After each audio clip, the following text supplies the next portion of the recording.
Direktorat Tindak Pidana Cyber Badan Reserse Kriminal Bareskrim Polri tengah memburu pemilik akun Twitter @koprofiljati yang diduga melakukan penghinaan terhadap ibu negara Iriana Jokowi. Polisi saat ini sedang menyelidiki identitas dari pemilik akun tersebut, sebagaimana dikutip dari kompas.com. Direktur Tindak Pidana Cyber Bareskrim Polri, Brigjen Adi Vivit menjelaskan, pihaknya saat ini sudah menemukan unsur pidana dari unggahan @koprofiljati itu. Sebelumnya Karisma Jati mengunggah foto Iriana Jokowi sedang berfoto bersama ibu negara Korea Selatan Kim Kun Hee. Foto diambil saat Kim Kun Hee menghadiri acara KTT G20 di Bali.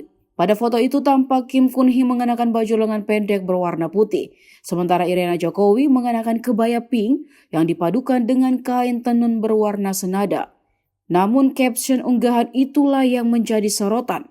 Si pemilik akun justru menuliskan keterangan yang terdengar sangat merendahkan, bahkan menghina. Ia mencuitkan percakapan antara asisten rumah tangga dengan majikannya di foto tersebut. Sontak saja tweet itu langsung ditanggapi oleh Gibran Rakabuming Raka dan Kaisang Pangarep.